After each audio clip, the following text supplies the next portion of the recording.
I've thought this for a long time, but judge the draft and not the process.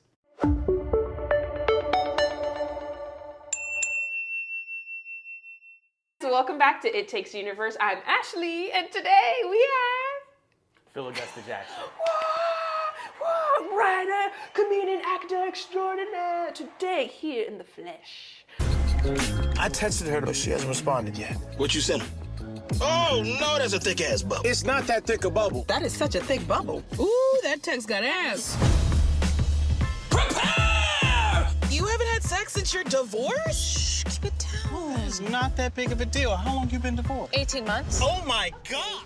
The cliche kind of beginner question of, we were just talking about our journey. Okay, where are you from? Why'd you decide to come here? Yeah, and what's your first creative love? Okay, where am I from? I'm from a town called Yardley, Pennsylvania. This is northeast of Philadelphia, so I just say I'm from Philadelphia. Okay, because usually. nobody knows unless they're from there. Exactly. Yeah. And what was the second one? The second one is, we were saying how long you've been out here. Oh, this is year 10. What? Year 10 in LA Year for me. 10. Yeah. So what made you choose LA? I was in New York for about 7.5 years after college. I went to college at the University of Virginia, and I was working in advertising and doing improv at night, every day, night of the week. Student by day, improviser by Yeah, night. yeah, or executive by day and student by night of improv. And then I got hired on Key Peele, and that's why I moved to LA. Okay, let's take it back then. Okay, school then. Tell us about school, and then how does one just get hired? Do you just have this packet? If someone that knows nothing about writing, me, how does one go about just getting hired by Key Peele? It was, that was the shortest articulation of how Right. it was a tremendous amount of work. Tell us about the work. Yeah, so when I was in New York, I was working at an advertising agency, and that I started working there in 2006. And 2 years into that, I was like, I really want to explore this acting stuff. It started as just an interest in acting. And so I started taking an acting class at this place called Michael Howard Studios in New York, in Midtown. And I really loved it. And then there was this guy in the class who would bring in these little short plays for children. And if you wanted to stay after the class was from 7 to 10, you could stay after the class to be an actor in his plays. And it was so fun. I just thought it was really nice that not only did the teacher, Naomi, allow us to have that space, but that the Jed, the guy that brought in the plays, these were 2-page plays. I thought it was cool that he would do that to workshop it. And so I started bringing in scenes. And then about 6 weeks later, I had a 1-act play that I wrote. And my roommate at the time was also in advertising, so we had a very entrepreneurial advertising, marketing, business kind of mindset at the time. And we're like, let's put this play up off Broadway. So we rented out the 13th Street Repertory Theater and ran that play for about a year. What? And so that, I think, is what made me realize that This is it. it's not just acting. I was like, oh, I think I can actually write, because the play, the reaction, the jokes that I wanted to hit actually hit in front of that small 70-seat audience, and we were filling up those shows. And so then I was like, okay, I'm a writer as well. I started at UCB maybe a year after that, August 1st, 2009. And just did a ton of shows, eventually got an agent. That agent was representing me for acting. And how'd you get this agent? Is it from she saw your shows? She was just around. Or She was just around UCB. She was actually a performer. Oh. And a very, very, very, very funny performer. On this team, I think indie team called Sidecar, and they used to host these shows at this place called the Brooklyn Lyceum, which is basically an abandoned church that just turned into a performance put space. the comedy people in Put there. the comedy where God was. Yeah. She was doing UCB stuff, but then became an agent at CAA, and then had seen me around the scene, and then started representing me a soft represent, a hip pocket, where it's I'm gonna send him out and see what happens. And then nothing happened because I'm not good at auditioning. But then I wrote a pilot. Yeah, Hey. Not good at auditioning. Then I wrote a pilot. She read that pilot. And it makes sense now thinking about it, because I wrote this play, and the play was pretty well received. Yeah, it was popping. And then I wrote this pilot, and she's like, okay, I'm representing you for literary now. And then about, I want to say, 3 to 5 months later, she was like, Key and Peele's looking for a new writer. Crazy. I wrote a packet, submitted a packet, and then that's how I got the job. That's the long answer. Okay. So Yeah. what's in for up and coming writers? What's in a regular packet? Like you're with a literary agent with what's the essentials that you need, or is it basically just what you want to write? I don't know if they want drama, comedy, sketch. I don't know. Sure. So I think it depends on the show. If you are looking at sketch, I mean, in New York, the pickings were slim. So you're looking at late night, talking like Seth Meyers, Fallon, Daily Show, or it's like SNL, right? And so an SNL packet, it's been so long, but I believe an SNL packet is 6 sketches, and you can include commercial parody, and I forget what the requirements. Tropes and but basically what they're doing is saying write some sketches that you think could be up on the show. Oh, okay. I thought you already had to have stuff ready, but it's custom per show, basically. Or both. Yeah, exactly. Well, I think it's a little bit of both, right? And so, but for someone like Fallon, who I did submit for, there's a lot different. It's segments, and it's been so long. It's segments and different things. Well, basically, the show that you are submitting for will ask for a packet that basically says, "Can you write something that we can put on the air?" Right. And that's what they're gonna basically ask for. Oh, Yeah.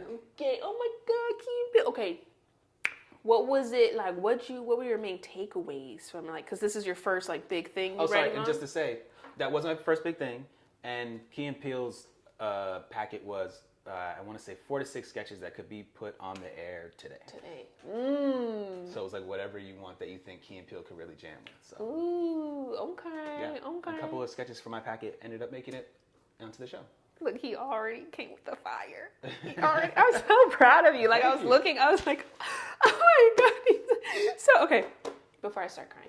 Yeah, so what were your main takeaways? So you were doing your play and it was popping. Yeah. So what was obviously the huge difference between play and sketch for TV and writing room? Because with that play, was it really just you solo writing it, or were you collaborating? I wrote it by myself. Yeah.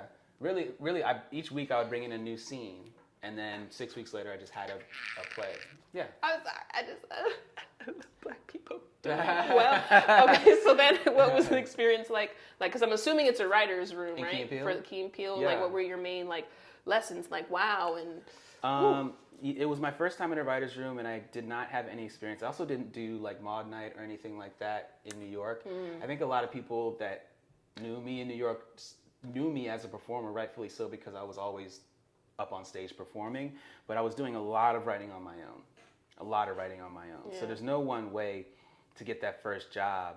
And I don't know, I think I just say that to say that UCV is a great tool, but it's not everything. It's not the end all be all. It's not the one way. It should be a resource that you use to try and get where you want to be, but it's it's really not everything, because it wasn't, I mean, it had a lot to do with why I ended up getting the Key and Peele job, but it wasn't I was on a Herald team. It was, I was performing a lot, and somebody saw me, and and there was a lot of little things that happened leading up to that that were just me being around, and not so much about what teams I were on, and stuff like that. You know exactly. what I mean? So, Okay. So what? So now you're in the room, writing with people. Yes. Because I've talked to someone else who writes sketches. It's sometimes he learned his ego kind of was hurt sometimes, where a sketch was really funny and then that was cut, or it doesn't make the air, or so what were something that stuck with you when you think about Key and Peele days? It was what are incredible. The big things Incredible first job. I have nothing but good things to say about these guys. Jordan and Keegan are brilliant. The room was awesome. I am still good friends with most of the people in that room. I think I think when you're a writer in a writer's room, you have the ego. You have to just be prepared for stuff not to work. Okay. Whether you're pitching a joke for something, or whether it's a sketch you wrote or an episode of television you wrote, that's a huge thing. You kind of gotta have it's for the hard skin, skin of steel, really helps, because I compare it to baseball, where it's you'll make it to. I'm not. I don't follow baseball, but I'm still gonna try this analogy. I'm gonna try. Where like you can go to the All-Star game in baseball for like batting like 300, like 3 out of 10. Right. You're on base 3 out of 10. That makes you like one of the best in the league. Right. I think it's the same thing with writing.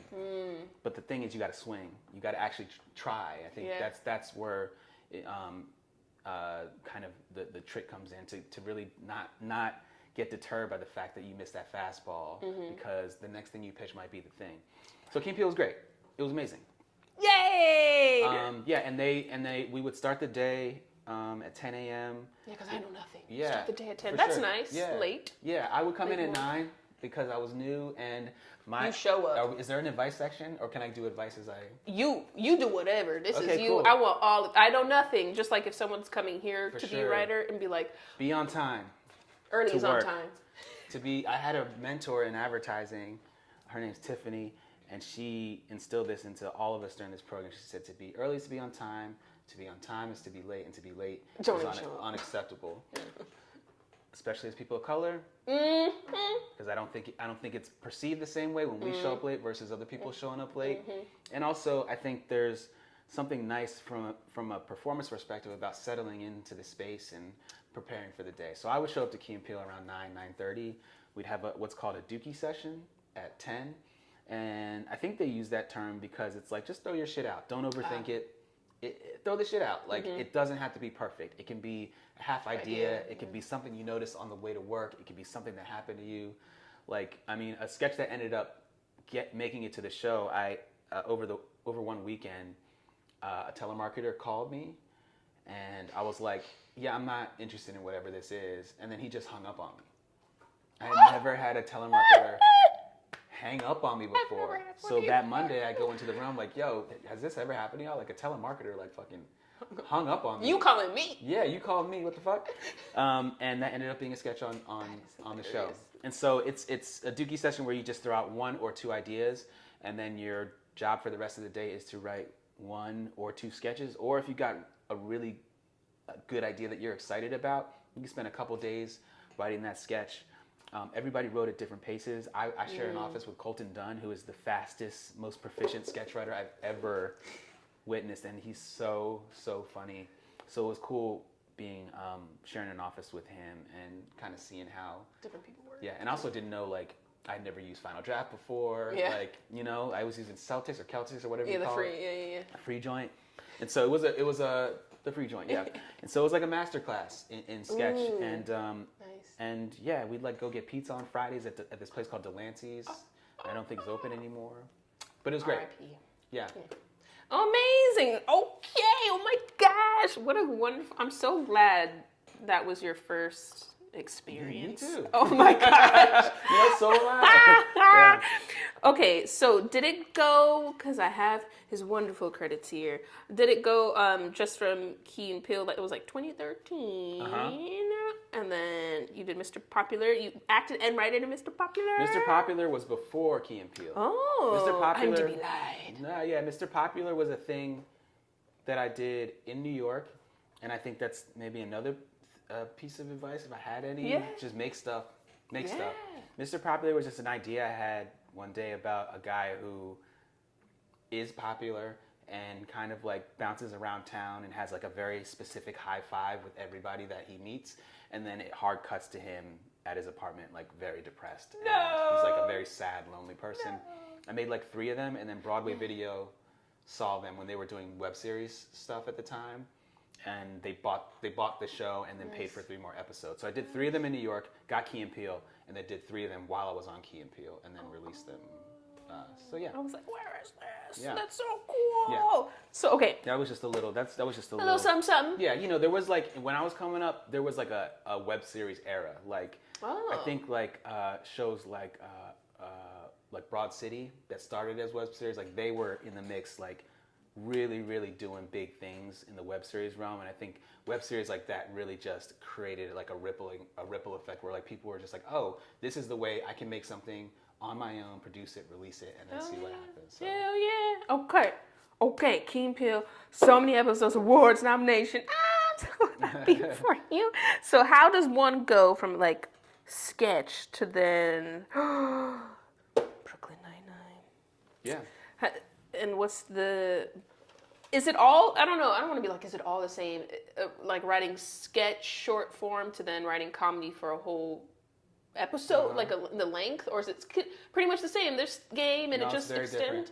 Ooh, what's Very, the very difference different. between sketch and a comedy episode, and how did the Yeah, Brooklyn Nine-Nine? I mean, do just even from a viewing experience, like sketch, sometimes they're held together through like a thread, and the sketches are kind of connected, but oftentimes the sketches are just individual pieces that are like funny for the sake of what there That are moment, in this in that moment. Yeah, and so the difference with narrative is what you experience when you watch it. It's you know, there's a beginning, middle, end, and it's definitely a different muscle. I think you focus less on the jokes when you're breaking the story and figuring out what you want to happen, and then kind of figuring out the funny.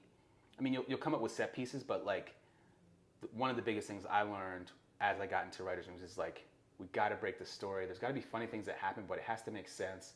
We have to understand the emotional journey and why it matters to the characters that we have to use at our disposal with the show. Whereas in sketch, it's like, what's funny? Just kind of start simple and then and then heighten that shit. Yeah, you know, yeah. like ECB style. Yeah. And so those are the differences. And I will say, like, what I wrote to get represented from Yeah. a literary perspective was a pilot. So it was still hard to get that first narrative job. Even though I wrote on like the Emmy nominated show, a lot of the questions I would get at the end of interviews for narrative jobs was, but can you do narrative? I'm like, you read my sample, yeah. Like, This is just a short version of it. Yeah. One, I sketched. I got the comedy muscle, but like I have a sample. Like, you read the sample. That's why I'm here. That's why. But I think that's like a typical thing. Like, Okay. you kind of have to, at every step along the way in your career, you have to kind of just continuously prove Yeah. yourself. You know, Yeah. is he ready to be a showrunner? Well, I'm you know. Give me an opportunity. So, yeah. It's like circle of like, we want you to have experience already. Yeah, But, like, yeah, I need the exactly. experience to show you I can Exactly. do it. Oh my gosh. Yeah, but I will say the similarity between sketch and narrative is that you got a room full of writers pitching stuff, and again, it's like, pitch what you think is interesting and fits within the context of the show. For Key and Peele, like that, I told you about the telemarketer idea, but I also believe that to be an idea that I think Jordan Keegan could really execute and make a meal out of. And so the assignment is the same in narrative. What's the show? Who's the showrunner, creator of the show? I'm here to help make this show as good as possible, and to pitch in a way that supports the room. Wow. So that's kind of the tie that binds, if you will, yeah. And so for writers, because I have no idea, it's basically, it's not like acting where there's audition. Is it like, oh, they just hit up your agent because they're already interested in you, or? It can be both. Look, I mean, I think a lot of people got. So a couple things. I think there's been like eras of how people get on, and then the consistent thing is, if you get an agent if you get on the radar of an agent and they start representing you, they have an influx of job opportunities that they can then call through and say, I think this one might be good for you, let me submit you. But another way that it happens is Twitter. Like, that was a big thing. I think after the web series era, to me, it was like Twitter. Like, people that were good at Twitter got writing jobs, because showrunners would be like, oh shit, this person is like, has 200,000 followers and they're saying really, really funny stuff.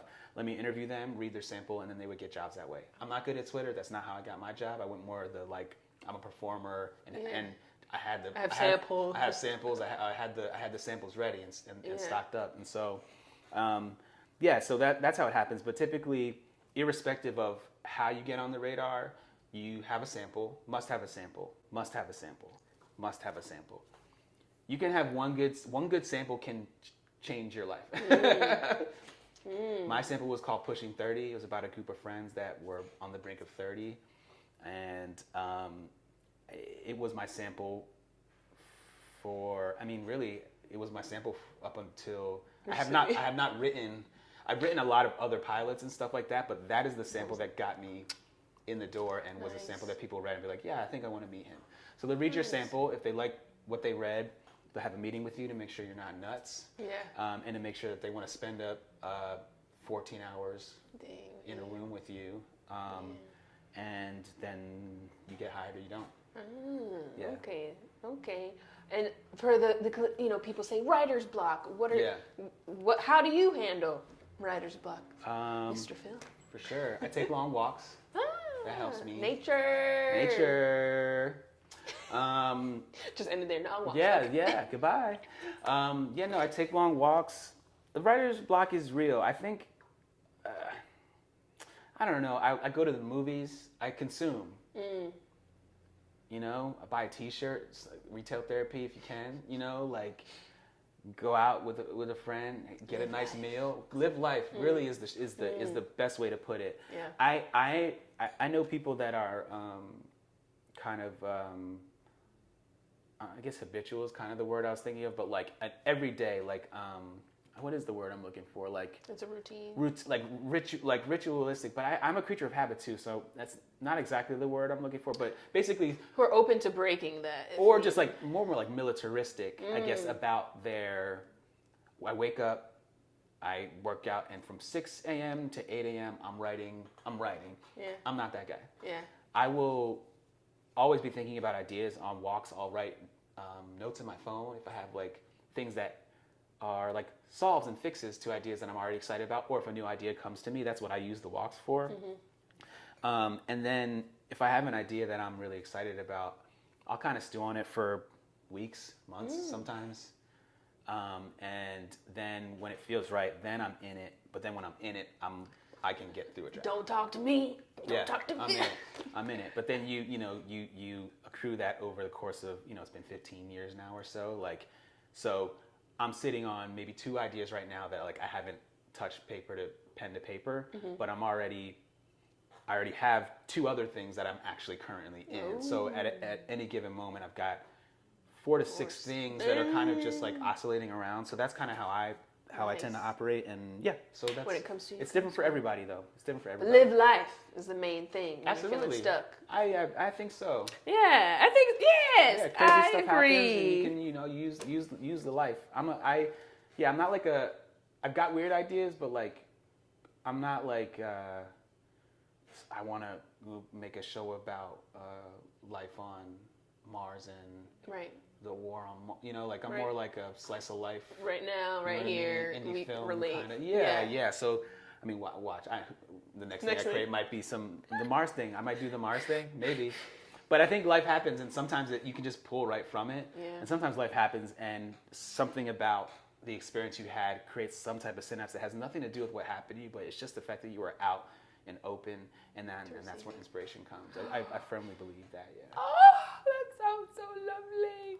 Okay, who did you, Mr. Phil, growing up, or I guess now, like, was there anyone on TV? Because I know, like, you used to be in theater, but was there anyone, like, on TV, or since you were writing, I don't know if you started to read, like, screenplays or theater, that you resonated with? Like when I was younger, yeah, I didn't know I wanted to be in entertainment. I wanted to be a businessman. You are a businessman. Yes, I am. Yeah. So that shift, because you were saying like oil acting, man. an oil man, a billionaire, trillionaire not man. electricity, not the future, not electric, oil. Oil, always, poor Earth. Yeah, we gotta do something about that for sure. It's a problem. That's another video for another day. Yeah, for sure.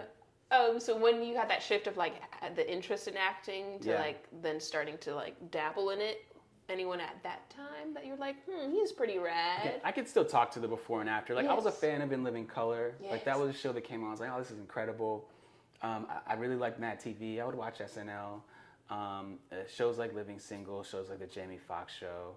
I really like Seinfeld. I really like Sex and the City. These are all shows that I like consumed excitedly, you know.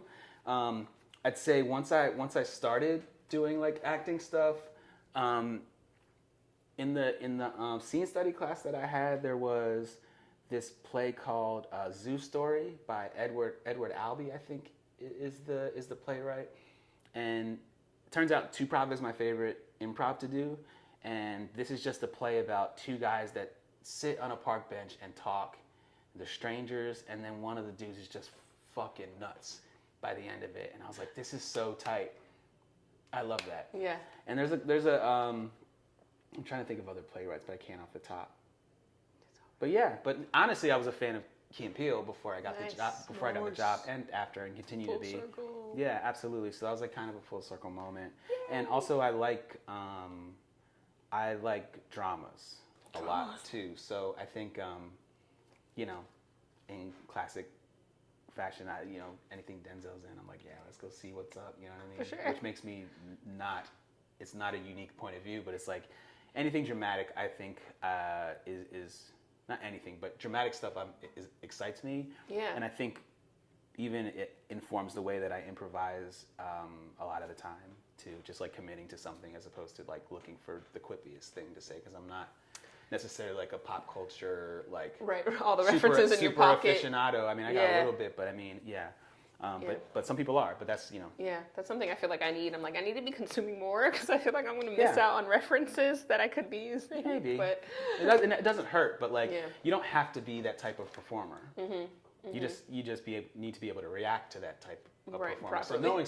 knowing stuff does help, but like if that doesn't excite you as a performer, I would say you don't have to lean on that. I don't. Okay. Okay.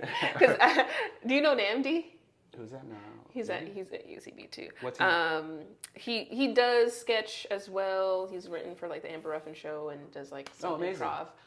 But he was saying, as Black performance, he's like, you kind of have to know all like the Black cultural stuff and also white culture. He's like, you need to know like both because of like who's really like in the audience. So sometimes I'm just like, we need to know twice as much stuff to appeal to more audiences versus if it was just like all Black audience. But anyways, I digress.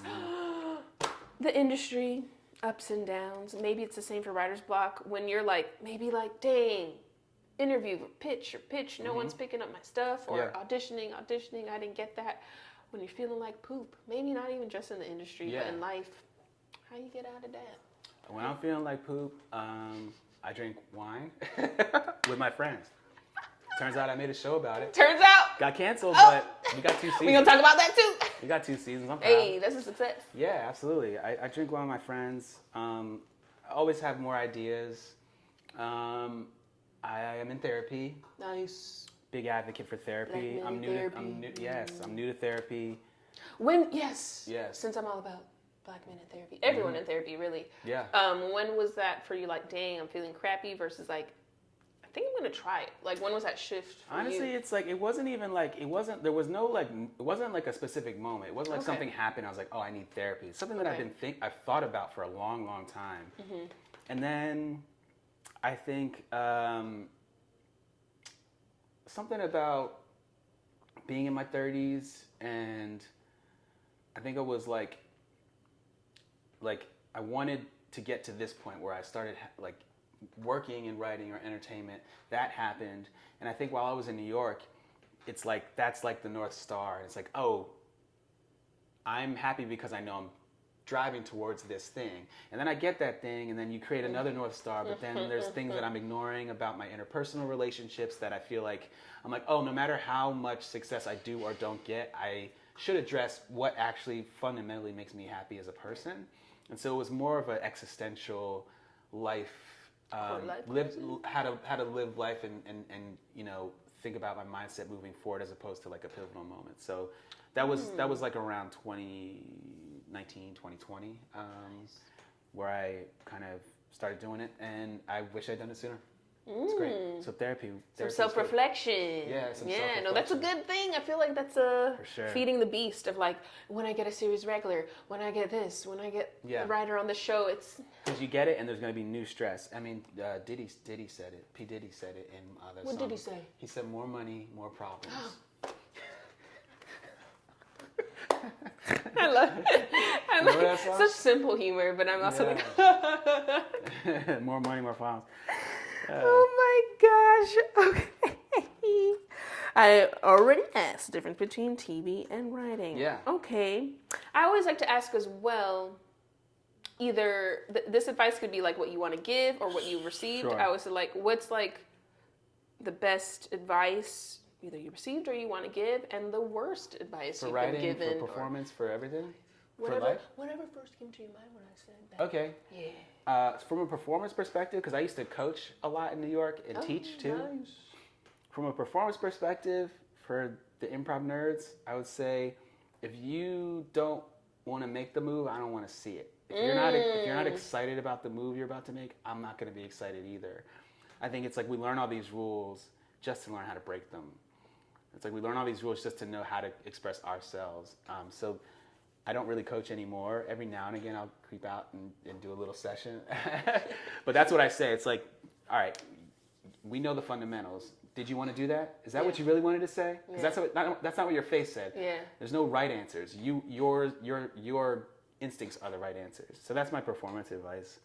I think from the writing side of things, I would say, and I've thought this for a long time, but judge the draft and not the process. And this is something I have to remind myself about. Like, you can get caught up for days or weeks on whether or not your lead protagonist should be a doctor or a lawyer or an accountant, and wrestle with the thought of those three occupations and think about why this one's better than this one, and then a year goes by and you haven't written anything. Write something. Make a choice. Make a choice. As you write forward, you'll probably realize whether it was the right choice. You can always double back and then move forward again. But my thing is get something to react to as opposed to reacting to your thoughts, which is like the biggest demon I think from a writing perspective that I have to get over is like the logic policing myself out of productivity. So judge the draft and not the process. Get the vomit draft out. It's really cool to have something to read knowing that you are going to make it better and you can polish that diamond, but you gotta get the diamond first. How was experience on Insecure? Yeah, I'm like, was there, I don't know. We're not trying to put things in boxes, but I feel like as an actor, when usually I have a female director or writer, it's a totally different set experience for me than a male one. So was there a difference for you on Insecure? Or? Well, Insecure is the blackest room I've been in. Nice! That's exactly what I wanted to Yeah!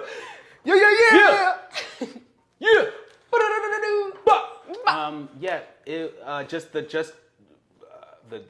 the numbers, logistically, and so that was wonderful.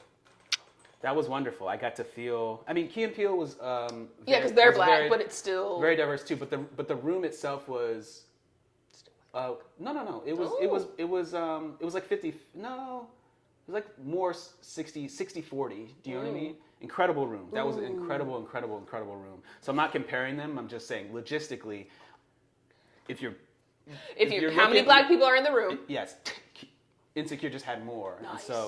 and those are two amazing. All the jobs I've had, I've lucked out with my experiences on these shows. But Insecure was incredible for that reason. I had never seen that much representation. But then you look at the show, it's like, of course, that's how you get to that authenticity, and that's how you get that whole vibe going. And really, Issa is incredible. A goddess, a queen. Yeah, I mean, everything that she presents, I think, in front of the camera and in the public eye is how she is as a person. Yeah. There's nothing put on about her, which I think is the dopest part about it. Yeah. And as a boss, she knows what she wants, and when she doesn't know and is still figuring it out, she'll say it. Her and Prentice were like just an incredible two-hander as far as like the leadership in the room, and I don't know if you got specific questions about this show, I can answer them. But to your question about Issa as a boss, it was awesome. And just being in that black room. Also, we're like a similar age. I mean, she's aspirations in so many ways, you know, and so it was just cool to see how she makes the meal that is that show, and definitely took nuggets from that. So she's very dope. The whole room was incredible though too. Yeah. So then, Grand Crew. Yeah. So then, how does one go from writing on a show to be like, I'm gonna write my show? Yeah. So how did that inspiration come about? Yeah, for sure. So I was working on Brooklyn Nine-Nine, and I got along well with Dan Gore, the creator of the show, and he basically, you know what? I figured out how to contribute to that show and how to have my voice heard and fit in within the context of being in that room. And so I'd say that's just foundationally, I was doing well on that show, and I felt like I was doing pretty well. But a small thing that I did, I would go in early to work, and then sometimes Dan would be there early and be like, "Hey Phil, you want to go take a walk?"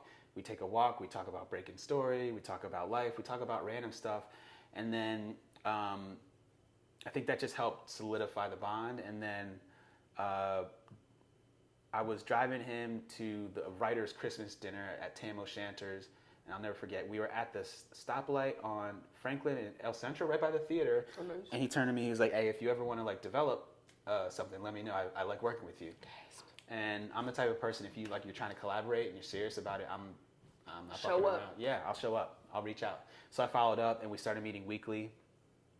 And we were throwing out a bunch of random ideas, you know, Mars type ideas, like high premise, whatever, whatever. And then I would also just tell him about my life and what I had going on.